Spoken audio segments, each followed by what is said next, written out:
Bon, eh bien, bonjour à tous. Donc, on va commencer ce cours, ce chapitre sur l'évolution.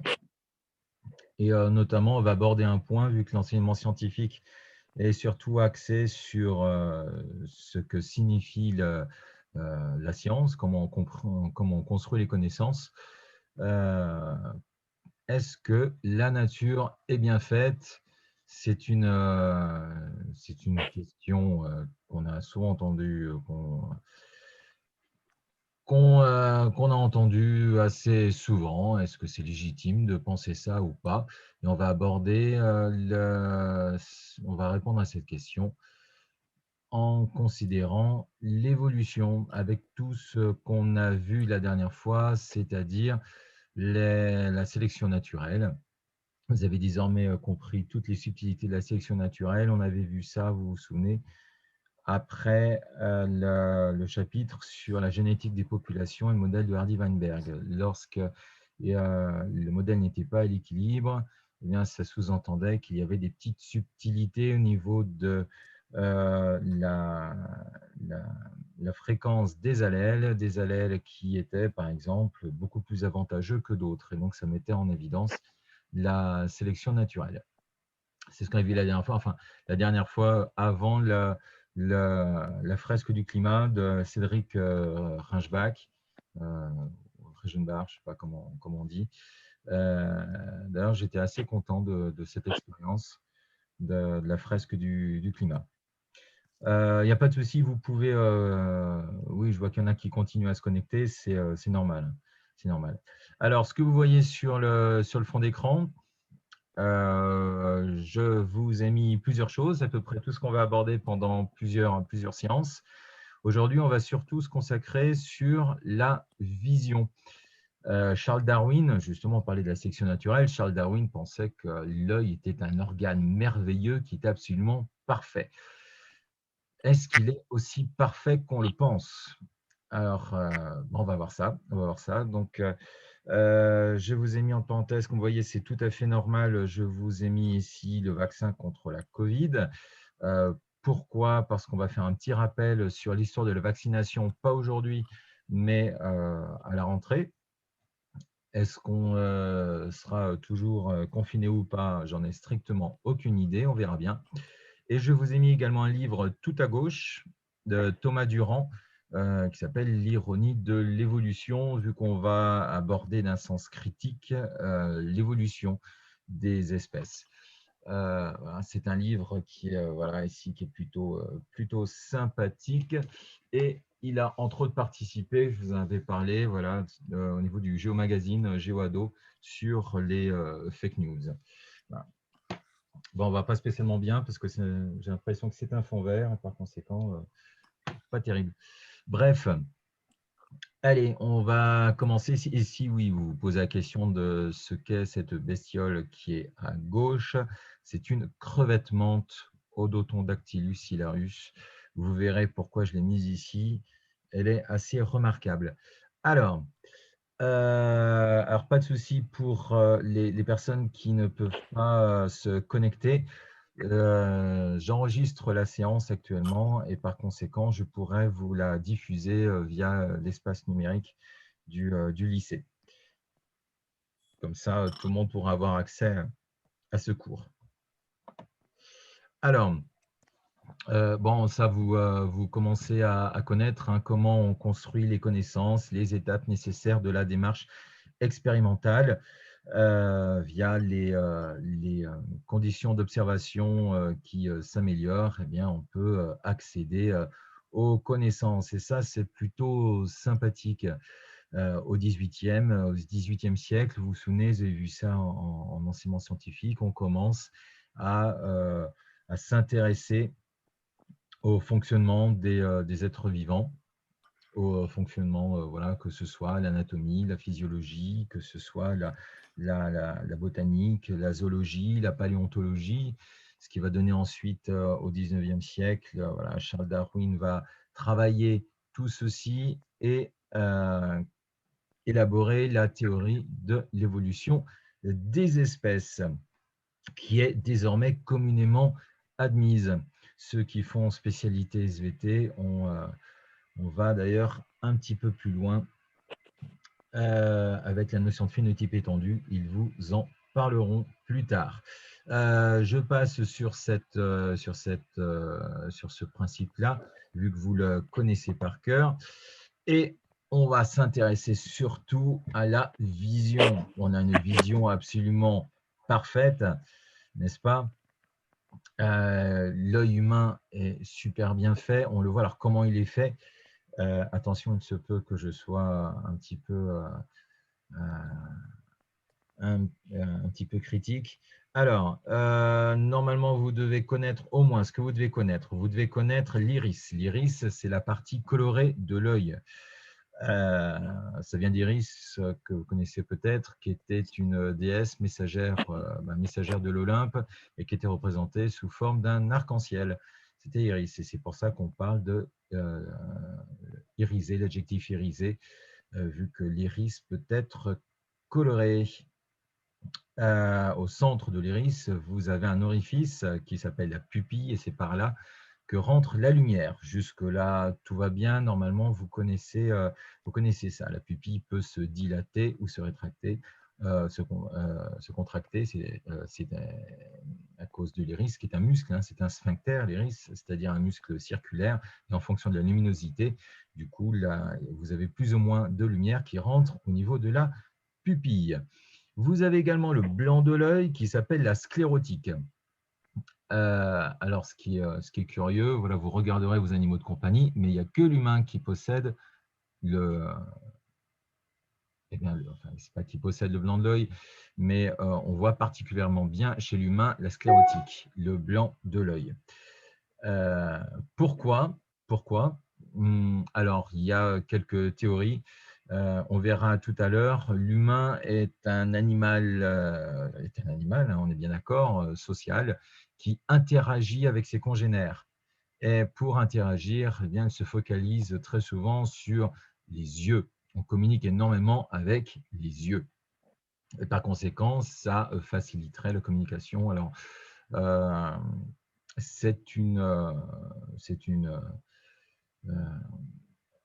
théorie. Est-ce qu'elle est communément admise au niveau du consensus scientifique? Vous vous souvenez de la pyramide des preuves? Ça, je ne saurais le dire. Bref, on va s'intéresser un petit peu plus à comment est… juste par rapport à la pupille, je vous présente la belladone. Alors, belladone, c'est la plante qui est juste au-dessus de moi. Pardon. Voilà, qui est juste ici. Si vous mangez cette petite baignoire, eh bien, vous mourrez, tout simplement. C'est un poison, la belladone. Mais, comme vous le savez, tout est poison, rien n'est poison, c'est la dose qui fait le poison.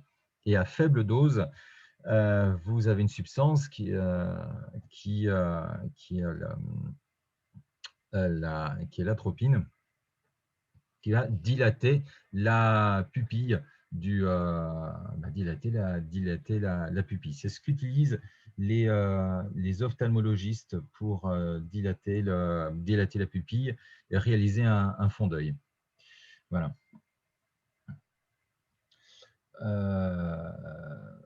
Voilà. Hop. Est-ce que vous avez des questions?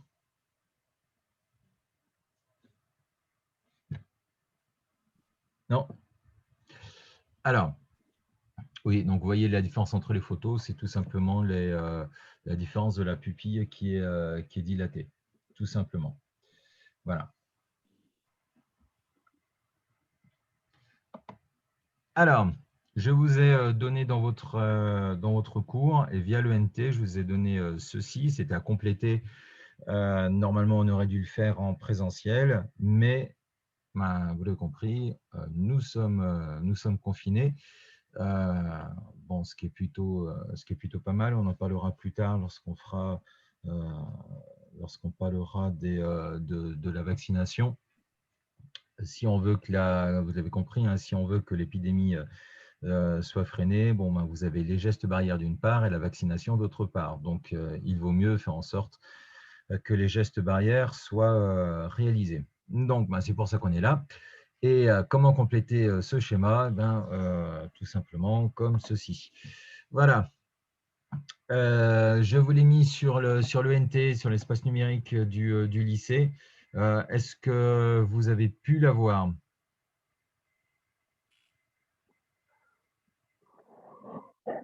ou pas? Normalement, c'est à compléter, donc je vous l'ai mis. C'est une coupe sagittale. Alors, sagittale, ça veut dire longitudinale. Vous avez trois types de coupes. Vous avez la coupe transversale, vous avez la coupe sagittale et vous avez la coupe frontale. Voilà. Bref, ça, ce n'est pas à apprendre. Ceux qui font spécialité SVT en savent davantage, mais ce n'est pas nécessaire de connaître par cœur. Il faut juste savoir que sagittale, c'est une coupe longitudinale. Ça vient de sagitta, qui veut dire flèche. Donc, si on regarde un petit peu mieux cette coupe d'œil, qu'est-ce qui nous intéresse? Les différentes couches. Déjà, d'une part, la couche qui est à l'extérieur, qui est blanche et résistante, c'est ce qu'on appelle la sclérotique. Alors, peut-être que vous verrez un petit peu mieux avec ça. La sclérotique et le blanche et résistant, c'est le blanc de l'œil, tout simplement. Un peu plus à l'intérieur, vous avez une autre couche qui s'appelle la choroïde. La choroïde qui est une couche noire pigmentée. Et une troisième couche qui tapisse le fond de l'œil, qui est la rétine. C'est ici où se situent les cellules photoréceptrices, c'est-à-dire les cellules qui vont capter la lumière et ensuite envoyer l'information nerveuse via le nerf optique qui est juste au-dessus de moi. Le nerf optique qui est ici et forcément qui est irrigué par des vaisseaux sanguins. Voilà, qui sont juste là. D'ailleurs, vous voyez les vaisseaux sanguins qui se répartissent dans le globe oculaire. Yep, je reviens là si vous voulez. Donc, j'ai mis en violet là, la rétine, couche possédant les cellules photosensibles. Alors, pourquoi en violet? Parce que la rétine donc, possède ces cellules photosensibles qui contiennent des pigments. Les pigments captent la lumière, comme vous le savez. Ceux qui sont en spécialité SVT actuellement étudient la photosynthèse et la lumière est captée par des pigments chlorophylliens que vous connaissez. Hein, mais ça, c'est en spécialité SVT qu'on aborde. Ici, ces pigments, ce n'est pas la chlorophylle, non, ce sont des opsines. On parle par exemple de rhodopsine. Rhodos, ça veut dire rose. Et c'est pour ça que vous avez la rétine qui est en rose. Voilà, comme dans rhododendron. Bref, donc ces opsines captent la lumière. Alors, comment elle fait la lumière pour arriver jusqu'au fond de l'œil? Eh bien, vous avez des milieux transparents. Vous avez la première couche qui est la conjonctive. Je reviens peut-être au… vous préférez cet œil-là ou vous préférez l'autre, le suivant, pour que j'explique l'anatomie de l'œil?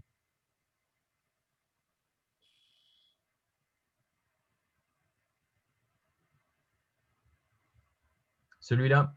D'accord, ok. Donc la conjonctive est la première couche qui tapisse la cornée. Lorsque vous avez des poussières, des grains de pollen dans les yeux, eh bien, ça colle contre la conjonctive et celle-ci est irritée. C'est ce qu'on appelle une conjonctivite. Voilà. Donc elle est transparente, c'est normal, la lumière peut passer au travers, ce qui est plutôt pas mal, ainsi que la cornée, vous voyez cette couche qui est en avant de l'œil. Comme elle est transparente, forcément la lumière passe au travers. Ensuite, vous avez un liquide qui s'appelle l'humeur aqueuse. Vous voyez achat. Achat, humeur aqueuse. Pas d'abréviation hein, dans les copies, enfin, même si là, du coup, cette année, vous n'avez pas d'examen exceptionnellement, mais quand bien même, pas d'abréviation. Alors, humeur aqueuse, pourquoi humeur? Ça peut paraître bizarre. Avant, au Moyen-Âge, à la Renaissance, on parlait d'humeur pour les liquides qui circulaient dans le corps. D'où l'expression être de bonne humeur, être de mauvaise humeur. Voilà, parce que c'était en rapport avec les liquides qui circulaient dans le sang, qui avaient une couleur qui n'était pas terrible, qu'il fallait évacuer, etc. Voilà.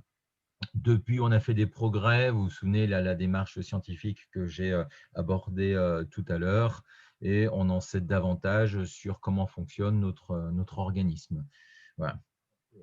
Et fort heureusement, ce qui nous a permis de soigner de manière beaucoup plus efficace et par conséquent d'augmenter notre espérance de vie. Alors, je reviens sur notre humeur aqueuse qui est transparente. Ensuite, vous avez une lentille transparente qui est le cristallin. Cette lentille est capable de se déformer. C'est pratique, ça permet l'accommodation, c'est-à-dire ça permet d'avoir une image nette qui se forme au niveau de la rétine. C'est la première fois que vous voyez ça. Normalement, vous avez fait un petit peu d'optique en physique. Est-ce que ça vous parle?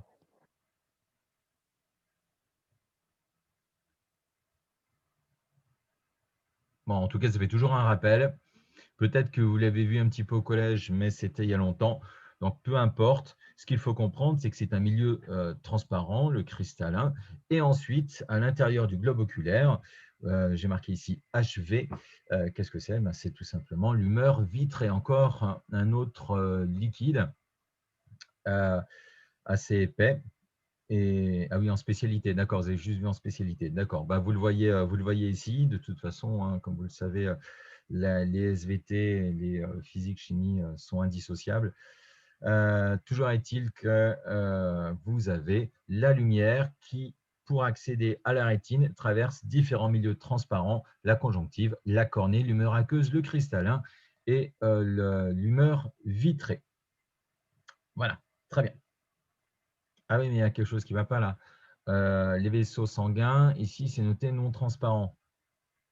Donc la lumière, forcément, euh, la totalité de la lumière ne peut pas accéder à la rétine.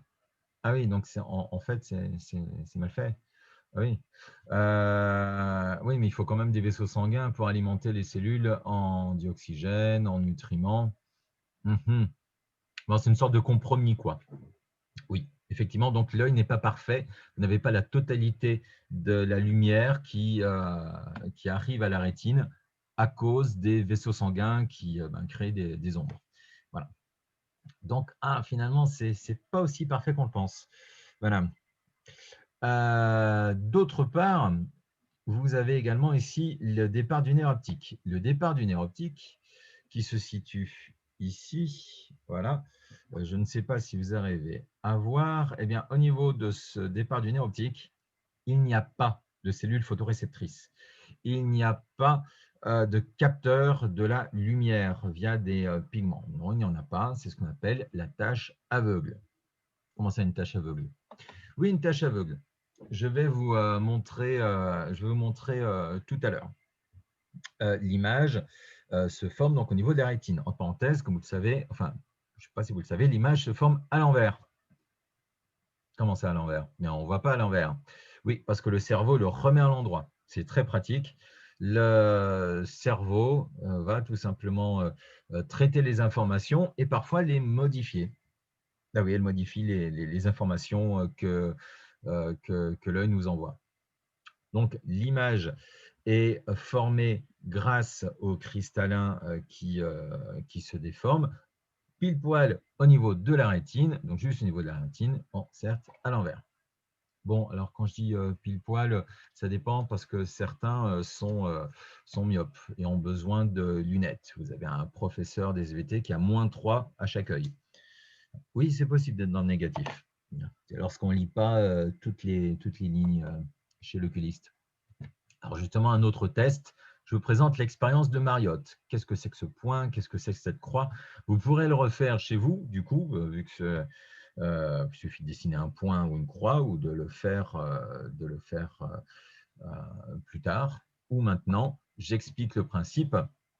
Vous fermez votre œil droit et vous le fixez avec votre œil gauche.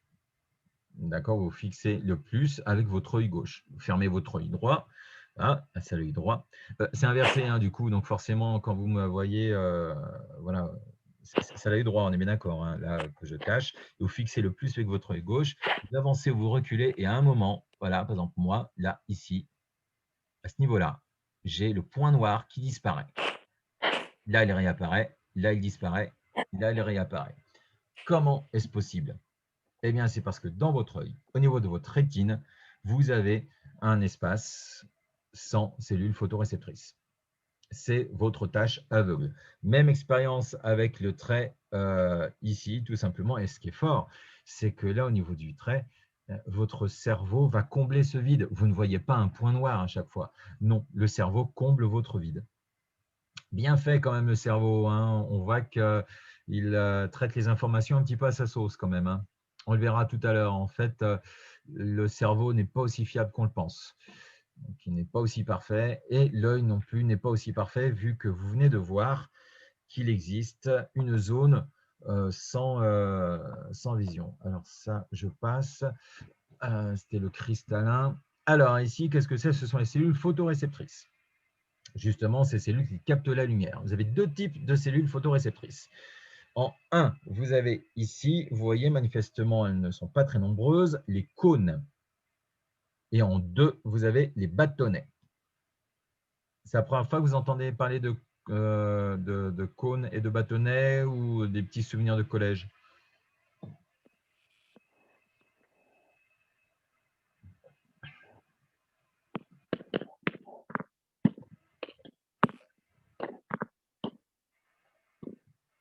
Petits souvenirs, d'accord. Bon, donc je fais un rappel, c'est bien de savoir. Vous avez des cônes et vous avez des bâtonnets, deux types de cellules. Les cônes sont impliqués dans la couleur. Pensez à un C, cône avec un C comme couleur. Donc, on voit les couleurs grâce aux cônes. Alors, on voit quoi avec les bâtonnets? Les bâtonnets servent tout simplement à distinguer la luminosité. Donc, on va avoir des nuances de gris, si vous voulez. Et c'est juste, est-ce qu'il fait clair, obscur? On distingue les différences de luminosité. D'accord, ok. Bon, jusque-là, tout va bien.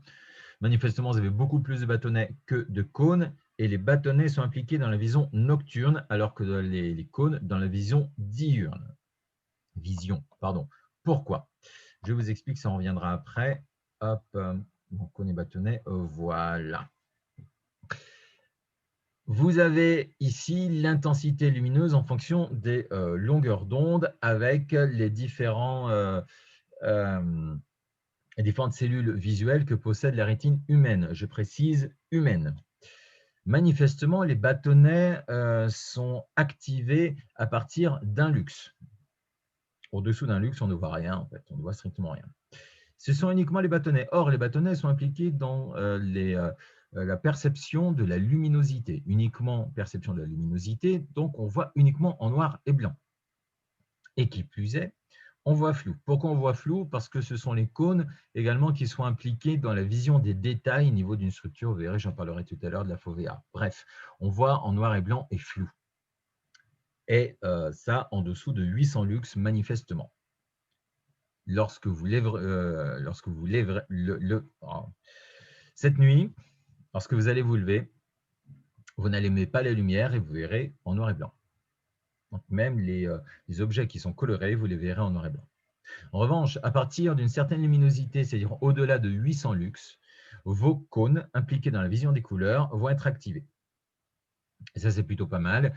Vous allez voir désormais en couleur. Et c'est plutôt pratique.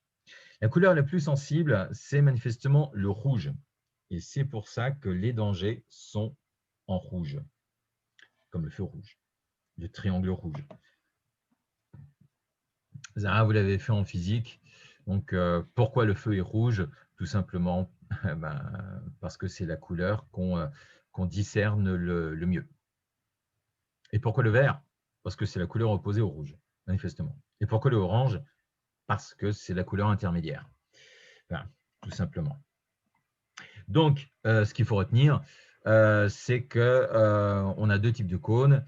Et le jour, là au-dessus de moi, c'est une vision diurne, on utilise uniquement les cônes. On a une acuité optimale, c'est-à-dire une vision plutôt bonne où on discerne les détails et on discerne également les couleurs. Contrairement à une vision nocturne, on ne voit pas spécialement bien. En même temps, nous, humains, nous sommes des espèces plutôt diurnes, c'est-à-dire qui vivons le jour. Voilà. Yep. Voilà, bon, ça je passe parce que je vois l'heure qui passe. Alors, je voudrais revenir, pas, je voudrais revenir. Voilà. Alors ici, au niveau de la rétine, vous avez une zone spéciale qui s'appelle la fovea. La fovea, c'est ce que j'ai au-dessus de moi. Et qu'est-ce que c'est? Ben, on oppose la fovea à la rétine périphérique. Je vous explique. Alors,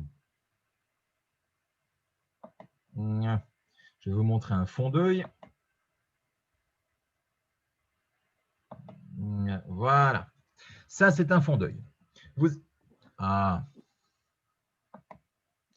avez juste au-dessus de moi là, cette tache blanche que vous voyez, d'où partent les vaisseaux sanguins, c'est le départ du nerf optique, c'est la tache aveugle. Comme vous voyez, il n'y a pas de cellules photoréceptrices. Hein. Tout ce qui est rose que vous voyez ici, c'est le fond de la rétine. Ça, c'est un fond d'œil. Je vous ai parlé en tout début de l'atropine tirée de la belladone. C'est ce qui sert au fond d'œil et lorsqu'on réalise un fond d'œil, on voit ça, tout simplement. Et on voit également une tache en plein milieu. Cette tache en plein milieu, en latin tache macula, donc on va parler de macula, eh bien, vous avez une très forte densité de cônes donc, qui sont impliqués dans la vision des couleurs et des détails. Donc, c'est au centre de la vision que vous allez avoir un maximum d'acuité visuelle. Et quelque part, c'est plutôt normal. Justement, donc voilà, là j'ai expliqué macula fovea. Lorsque vous lisez, pour lire, il faut que ce soit au niveau du centre de votre vision, au centre de votre vision. Vous n'allez pas lire ce qui est sur les côtés. Vous n'allez pas lire, voilà, si j'ai un livre voilà, devant moi, voilà, là, je n'arrive pas à lire. Voilà, il faut que ce soit ici pour pouvoir lire. Voilà, là, je ne peux pas lire. Il faut vraiment que ce soit devant pour pouvoir lire le livre que j'ai en face de moi. La fovea est au niveau à l'horizontale, tout simplement, au niveau de votre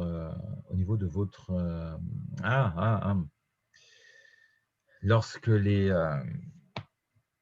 on va y arriver. Oui. Les rayons lumineux arrivent à l'horizontale et ils tapent au niveau de la fovea. On n'a qu'une seule fovea par rétine. Voilà. Certains animaux ont 2 foveas, ça arrive.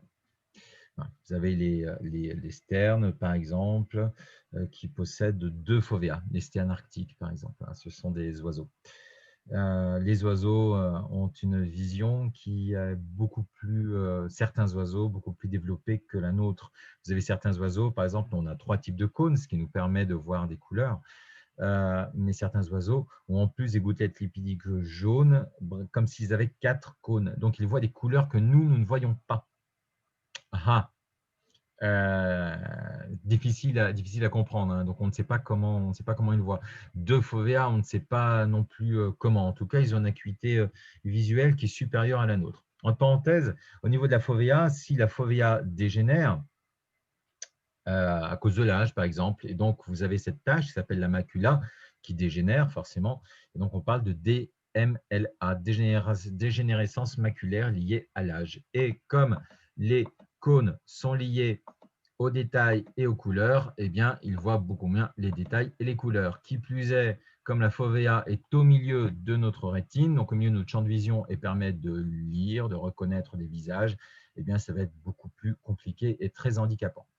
Donc voilà cette fovea, vous voyez tous les cônes, ici ce sont ces cellules bleues et le reste de la rétine, des cônes et des bâtonnets. C'est quoi cette flèche? C'est la lumière. Et la lumière, mais elle n'arrive pas de l'autre côté. Non, parce que de l'autre côté, vous voyez ces cellules grises, c'est notre choroïde, c'est-à-dire une couche pigmentée. La lumière doit traverser différentes couches cellulaires. Oui. Oui, est-ce que je fais les questions-réponses? C'est pas pratique, ça. Si l'œil était si bien fait, parce que déjà qu'il y a une tache aveugle, il y a des vaisseaux sanguins qui créent de l'ombre. Là, en plus, on a la lumière qui doit obligatoirement traverser différentes couches cellulaires. Ce que vous voyez, ce sont des neurones et ici, donc des fibres nerveuses, avant d'accéder aux pigments des cellules photoréceptrices. Les pigments, ils ne pouvaient pas être juste au niveau de la rétine, directement frappés par la lumière. Eh bien non. Eh bien non, il s'avère que chez l'humain, chez d'autres animaux comme le poulpe par exemple, c'est le cas, mais chez l'humain, eh bien, vous avez les cellules photoréceptrices qui sont tout au fond de la rétine. Ouais. Donc, elles ne sont pas à la superficie de la rétine côté corps vitré, côté cristallin, non. Elles sont côté choroïde, contre la choroïde. Alors, si l'œil était parfait, eh bien, ça n'aurait pas été le cas. Et c'est comme ça. Pourquoi? L'évolution des espèces, les mutations ont fait que, vous allez voir, mais vous commencez à comprendre, vous avez une organisation qui est apparue. Est-ce que c'était suffisant pour conférer un avantage? Manifestement, oui. Alors, là, à peu près tout est récapitulé au niveau de la densité des différents photorécepteurs. Vous avez la fovea, vous voyez l'excentricité, c'est-à-dire vous avez un petit schéma de l'œil ici, au niveau de l'horizontale, 0 degré, on est au niveau de la fovea. C'est là où vous avez tous vos cônes qui permettent de voir les détails et les couleurs. Les bâtonnets, la luminosité, le point aveugle, le départ du nerf optique. Alors j'avance parce que je vois l'heure qui tourne. Voilà, donc là, vous avez compris, voilà, l'axe optique à 0 degré au niveau de votre fovea, perception maximale, acuité, acuité visuelle maximale. Ah, je l'aime bien, cette petite bestiole. C'est un crustacé, une grosse crevette. Cette crevette s'appelle la crevette menthe. Alors, pas la menthe comme la menthe Menthe spicata, la menthe poivrée, la menthe marocaine, pas la menthe, l'herbe, la, l'herbe aromatique, non, non, pas elle. La menthe comme la menthe religieuse. Pourquoi? Parce que ces pinces que vous voyez sont en forme de marteau. Voilà. Et on voit sa position comme une menthe. Qu'est-ce qu'elle a de particulier, cette bestiole? Eh bien, elle possède non pas 3 cônes au niveau de chaque rétine, mais 12 cônes. 12 cônes. Elle voit des couleurs que nous ne voyons pas. Elle voit notamment dans les infrarouges. Elle voit notamment dans les ultraviolets. Elle est capable de polariser la lumière. Et qui plus est, elle a 3 rétines à chaque œil. Ce qui fait qu'au total, elle a 6 rétines. C'est impossible de savoir comment elle voit. C'est impossible. Nous avons une vision très limitée de notre environnement et même c'est totalement impossible de comprendre comment elle est capable de voir. Mais ce qui est sûr, c'est qu'elle a une vision qui est manifestement beaucoup plus perfectionnée que la nôtre. Et imaginez, c'est impossible d'imaginer des couleurs, c'est des couleurs qu'on ne voit pas. C'est strictement inimaginable. Nous, on ne peut qu'associer faire des associations avec les 3 types de couleurs que l'on connaît, avec nos 3 cônes. Et en plus, qui plus est, nous ne voyons tous pas exactement les mêmes couleurs. Leur cerveau, alors, comme ce sont des crustacés, ce sont plus des ganglions. On ne va pas vraiment parler de cerveau. Vous avez ce qu'on appelle des ganglions cérébroïdes. c'est difficile à expliquer. À la fac, en fac de bio, lorsque je faisais les TP, on disséquait les écrevisses, donc c'est la même chose pour les crevettes, les langoustes et tous les animaux de cet ordre-là, de ce taxon. Ce sont des petits ganglions en fait. Donc, on ne peut pas véritablement parler de cerveau. Ça fonctionne beaucoup par réflexe. Après, euh, c'est très dur de comparer les intelligences. Est-ce qu'on peut parler d'intelligence? Si c'est ça la question, c'est très dur. Il faudrait définir ce qu'est l'intelligence. Et là, on rentre un petit peu aussi dans la philosophie. Euh, En tout cas, ce que je peux vous dire, c'est que c'est un chasseur hors pair et que il peut vous sectionner des doigts très facilement, hein. Voilà. Donc, euh, mais petit détail aussi, lorsque vous voyez des animaux généralement qui sont assez colorés, euh, c'est qu'ils arrivent à percevoir certaines couleurs.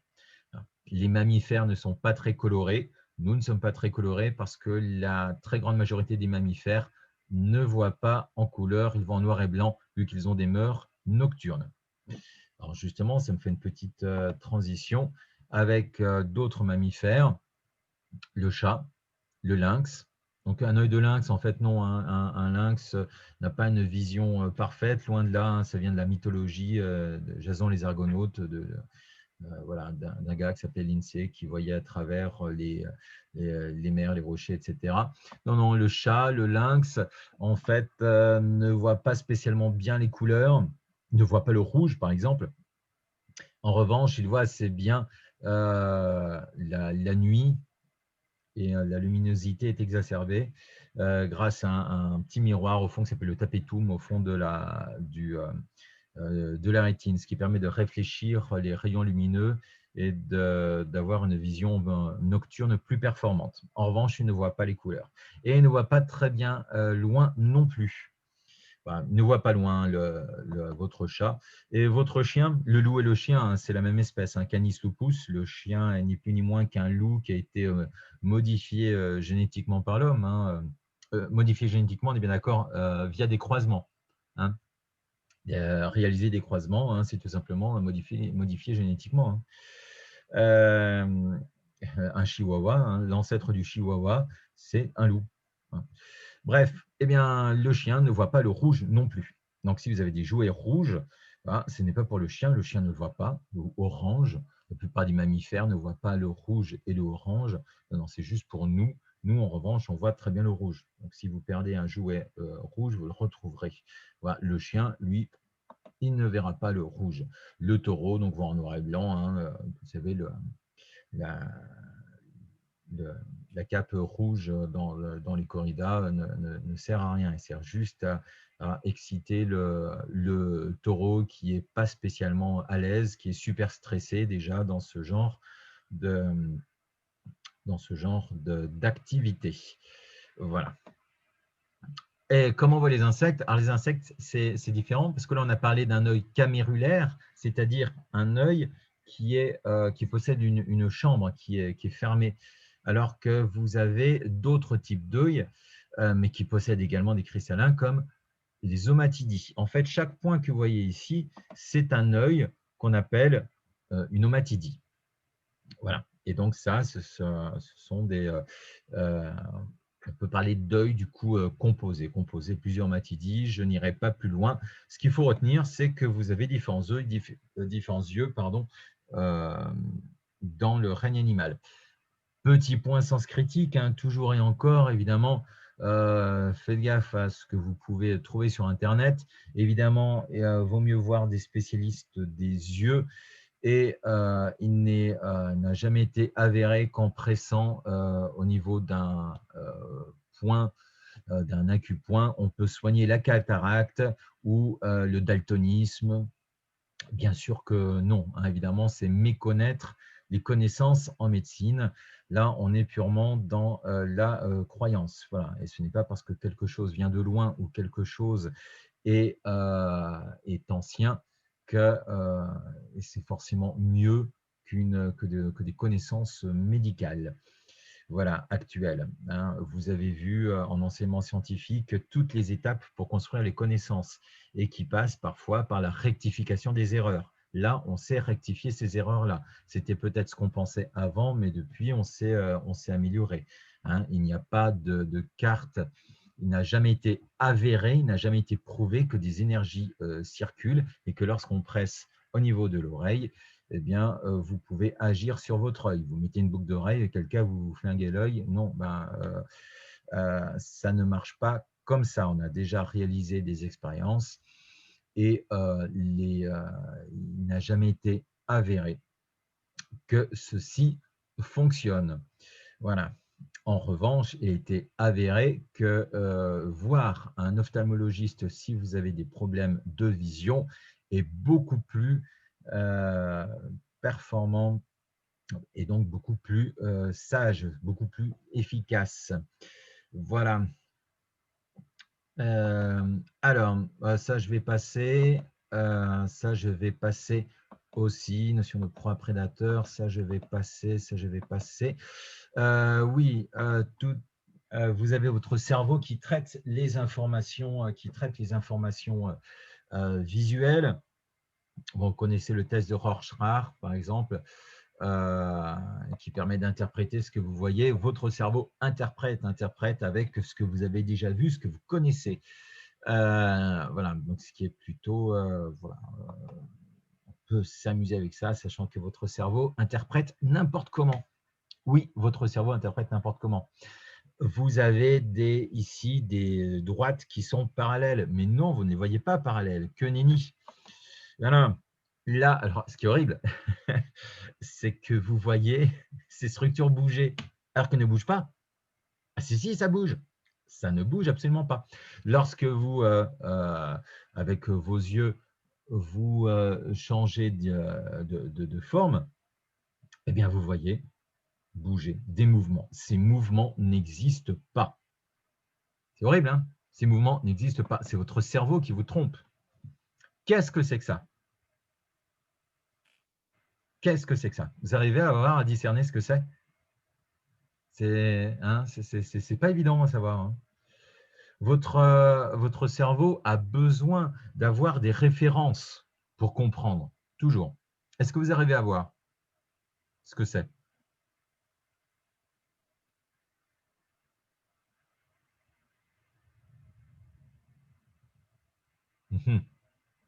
Non.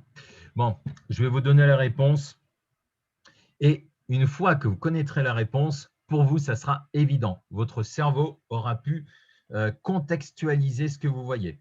Ce que vous voyez là, c'est ça. C'est une vache. Je remets l'image. Maintenant, ça paraît clair et net. C'est une vache. Non, vous commencez à comprendre que votre cerveau peut vous jouer des tours. Voilà. Voilà, par exemple, voilà, vanité, tout est vanité. Ici, vous voyez, voilà, non, ce n'est pas le Père Noël, c'est tout simplement un crâne, c'est la mort.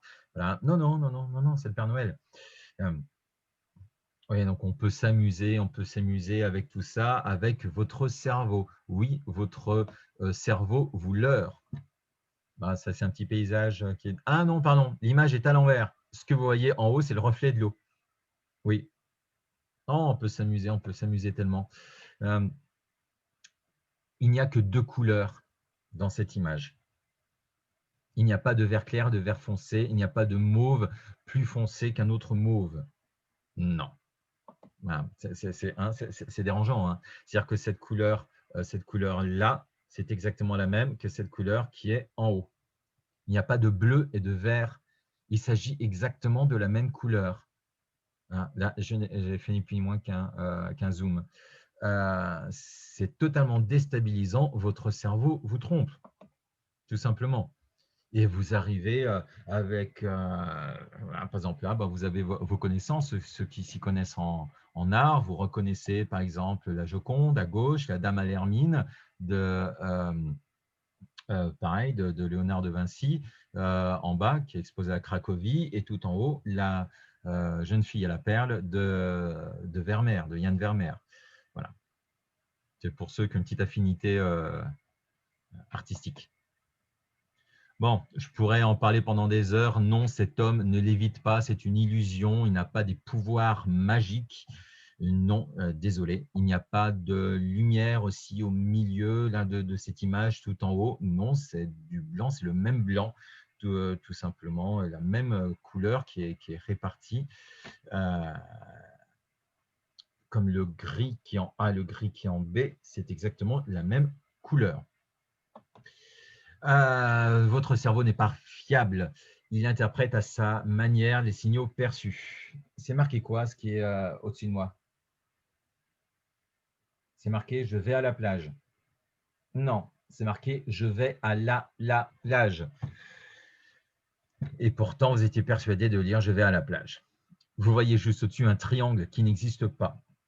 C'est votre cerveau qui crée des formes qui, tout simplement, qui vous trompent, hein. Ces informations sont mal analysées par votre cerveau qui est, je suis désolé, qui est mal fait. Voilà, enfin qui est mal fait. Si, il est pratique pour réagir suffisamment pour sauver votre vie, par exemple, pour avoir des réflexes, pour trouver des formes d'éventuels prédateurs ou quoi que ce soit. Mais comprendre toutes les subtilités de notre environnement, ben, parfois notre cerveau bug. Vous voyez souvent sur les réseaux sociaux, hey, mais attention, il y a deux vérités. Ceci est vrai, c'est à la fois, c'est ce qui est à gauche, c'est à la fois un carré et un rond. Non, la vérité stricte, c'est que ce n'est ni un carré ni un rond, c'est un cylindre. Ceci est la vérité. Donc il faut comprendre toutes les subtilités. Ça, c'est issu d'un livre. J'ai fait de la pub tout à l'heure pour le livre de Thomas Durand. Je vous ai parlé de Gérald Bronner, déjà sociologue. Eh bien, il a écrit un livre, une petite BD qui est assez sympa avec Krasinski, qui s'appelle Crédulité et rumeur. Je vous le conseille. Il est plutôt sympa. Donc, encore une fois, je fais de la publicité pour de la lecture. Et votre cerveau voit des visages de partout. C'est ce qu'on appelle les pareidolies. Par exemple, là, on croyait voir un visage sur Mars. Non, non, c'est notre cerveau qui, et en plus, nous, notre volonté profonde de penser que des extraterrestres existent sur Mars. Or, il s'avère que pas vraiment. Et les connaissances en physique et en biologie que nous possédons nous informent que ça paraît compliqué de vivre sur une telle planète. Donc non, les extraterrestres ne sont pas parmi nous. Ce que vous voyez, ce sont deux œufs au plat. Ce n'est pas un extraterrestre. Voilà, c'est une illusion d'optique, c'est une illusion. Voilà. L'homme, alors je ne vois rien, donc je mets mes lunettes. Voilà. L'homme étant une espèce sociale, la moitié des informations traitées par notre cerveau est impliquée dans la communication entre nos congénères. Et oui, votre cerveau interprète ce que vous voyez comme un de vos congénères. C'est faux. Voilà. Donc ça, c'est un musée de pareidolie au Japon. Voilà, d'autres pareidolies. Voilà, vous voyez des visages de partout. Votre cerveau interprète ceci comme des visages, voilà, comme des congénères. Or, c'est faux. Votre cerveau, tout simplement, n'est pas fiable. Je suis désolé. L'homme est un animal social qui humanise son environnement, toujours, tout le temps. Vous voulez des preuves? Vous allez avoir des preuves. Vous connaissez Seul au monde, le film, justement, où là, le petit Wilson, voilà, vous connaissez Wilson? Ah oui, il se sent tellement seul, il a besoin de communiquer. Et par conséquent, il parle à son ballon. Bon, je crois que je ne spoile pas, hein, je pense que tout le monde l'a vu, sinon vous regarderez le film.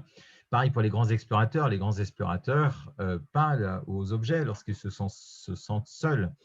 Et puis, vous parlez aussi à vos animaux de compagnie, vous les humanisez. Il ne faut pas confondre justement humanisation et domestication.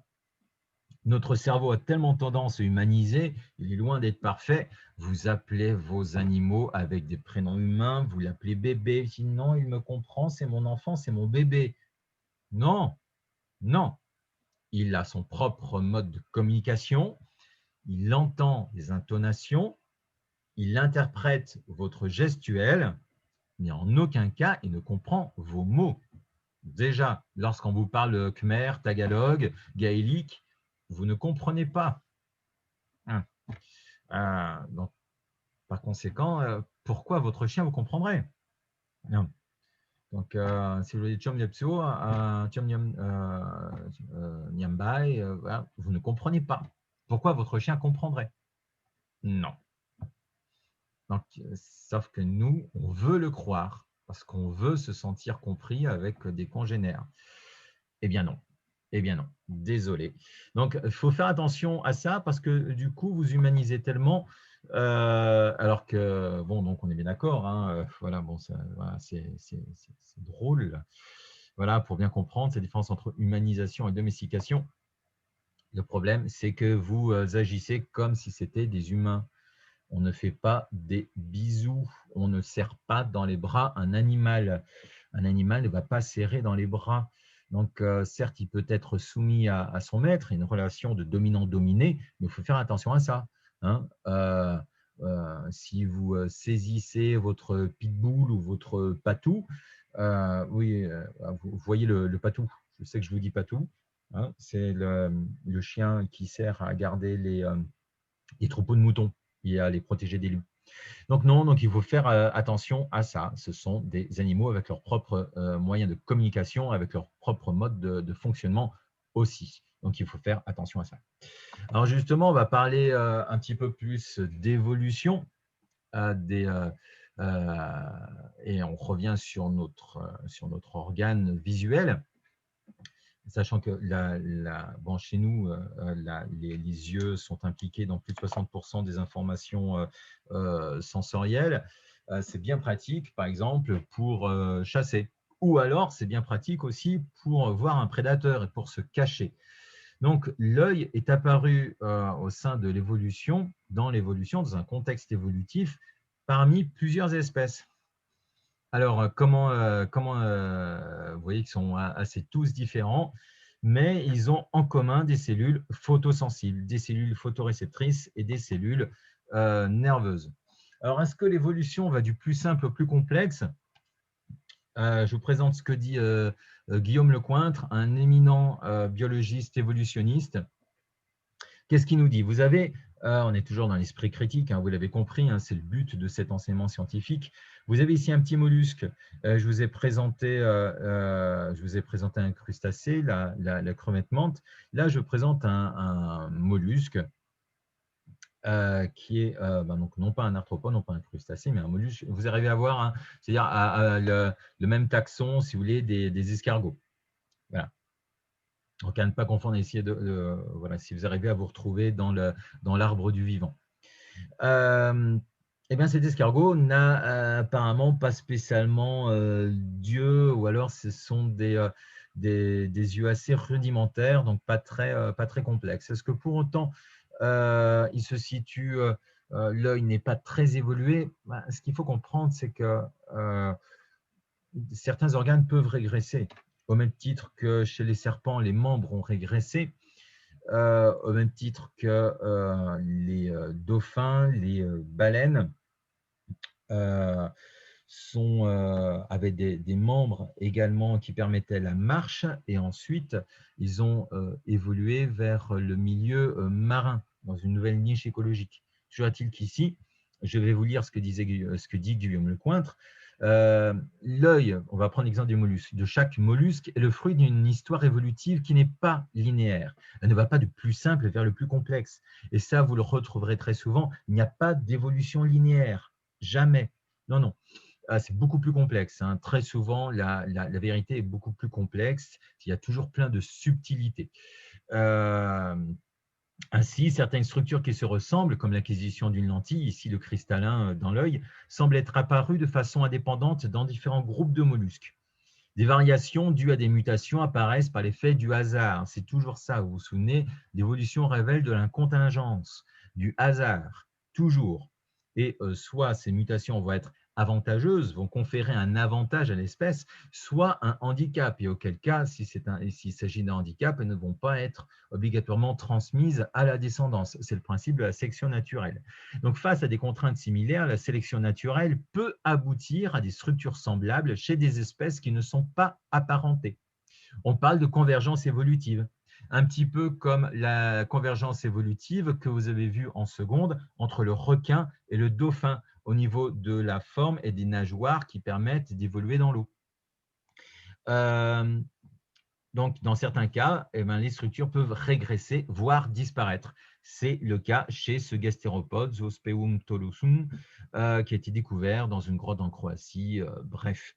Donc, les structures qui semblent simples ne sont pas nécessairement le résultat d'une histoire évolutive plus courte ou plus simple. Si je prends l'exemple d'un œil un petit peu plus complexe, autre convergence évolutive, l'œil humain, l'œil de vertébré, par exemple, et l'œil de céphalopode, c'est l'œil de poulpe. Ils se ressemblent, hein, vous le voyez justement là à gauche, au-dessus l'œil de vertébré et en dessous l'œil des céphalopode. Petite subtilité, il n'y a pas de tache aveugle chez le céphalopode et vous avez les photorécepteurs qui ne sont pas côté choroïde, mais par contre côté cristallin et qui peuvent du coup beaucoup plus capter les rayons lumineux. Ce qui est plutôt pratique. Voilà. Et donc, au fil du temps, vous avez ces mutations qui confèrent un avantage sélectif, beaucoup d'étapes. Hein. Au fil du temps, eh bien, ce sont ces modifications qui vont créer ces yeux qui sont forcément adaptés au mode de vie, que ce soit pour fuir des prédateurs. Donc là, ce ne sont pas des yeux très complexes, mais vous voyez par exemple les calmars, là au milieu, qui sont des prédateurs agiles, auquel cas vous avez des yeux qui sont adaptés à la détection des proies, par exemple. En parenthèse, l'œil du calmar géant, c'est l'œil le plus gros de tout le règne animal. Hein, ça fait à peu près 27 cm de diamètre. Ça fait une boule de bowling, en fait. C'est une boule de bowling. C'est le plus gros œil du règne animal. Voilà.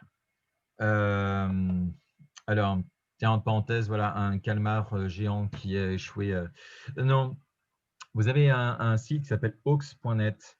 Ce que vous voyez là, c'est une photo truquée. C'est pas vrai. Si vous ne savez pas si une information est vraie ou si ça vous paraît bizarre, vous avez ce site hawks.net ou comme les décodeurs dans Le Monde ou Check News sur Libération. Et donc, ça vous permet de savoir si c'est vrai ou pas. Donc, non, ce n'est pas un calmar géant suite à la catastrophe nucléaire de Fukushima. En fait, c'est tout simplement un mix entre deux photos. Donc oui, il faut faire attention à ça, voilà, tout simplement. Et parfois, c'est relayé, et parfois par des médias ou les réseaux sociaux, et ça circule assez rapidement. CF, justement, ce dont je vous ai parlé, le magazine Géo, Stop aux fake news, on est plus malin, réfléchir au-delà de nos préjugés, comprendre pourquoi c'est dangereux et s'informer à qui faire confiance, c'est important. Donc, j'ai bientôt terminé, n'ayez crainte. L'évolution, oui. Tout à l'heure, là. Vite, tu cours avec Dili. Est-ce que tu as besoin de te connecter, de mettre ton mot de passe ou pas? Alors, j'ai besoin d'aller sur Pronote, oui, j'ai besoin du lien. Alors, par contre, je vous entends là. Ouais. J'ai bientôt terminé le cours.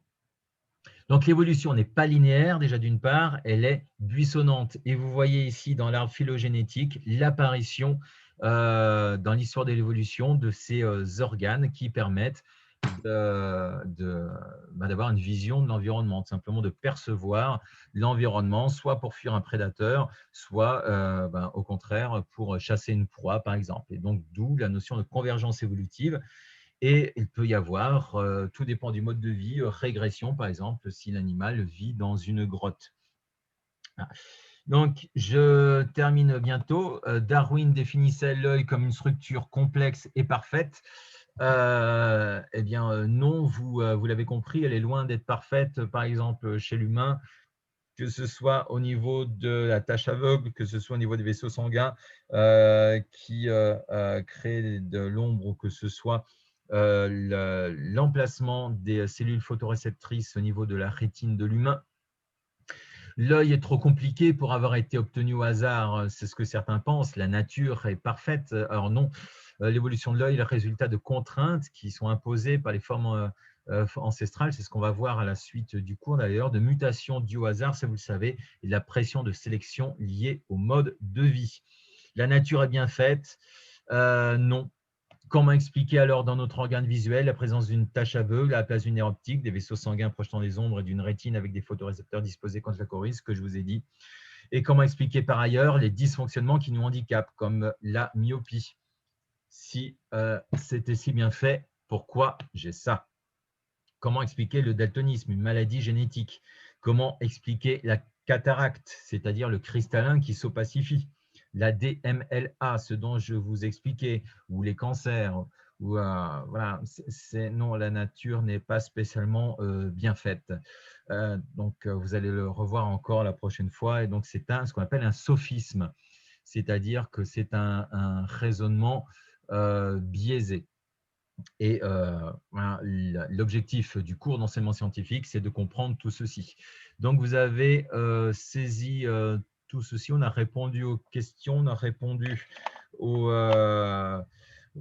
compétences. Vous avez acquis les compétences par rapport à ce chapitre. Et voilà, donc ça a duré 1 heure, un peu plus d'1 heure, le temps que tout le monde se connecte. Est-ce que vous avez des questions? Non. Bon, parfait. Eh bien, écoutez, j'ai cours après avec, non, ça, l'accouchement, on verra la prochaine fois. Pareil, vous verrez, hein, l'accouchement, hein, vous comprendrez pourquoi ce que sont les compromis sélectifs et les différentes contraintes. Vous verrez ça dans le prochain cours. Et là aussi, la nature est bien faite. Hein, accoucher dans la douleur avec une césarienne, voilà, c'est peut-être pas spécialement terrible. Vous verrez ça la semaine, pas la semaine prochaine, dans 3 semaines, vu qu'il y a les vacances de Pâques. Prenez bien soin de vous, s'il vous plaît. On est en pleine 3e vague. Donc, respectez bien les gestes barrières, s'il vous plaît. Faites très attention à vous, à vos proches. On a encore des variants, et on a principalement que des variants qui circulent dans la métropole lyonnaise. Donc, faites très attention. C'est loin d'être terminé. Ce n'est pas parce qu'on est vacciné qu'on ne peut pas propager le virus. Je vous rappelle qu'il y a aussi des symptômes de Covid long. Donc, faites très attention à vous, s'il vous plaît. Je vous retrouve dans 3 semaines. Si vous avez des questions, n'hésitez pas. Vous pouvez toujours me contacter par mail. Voilà. Au revoir. Passez de bonnes vacances, bonne journée. Merci à vous. Bonne journée à vous. Allez, au revoir.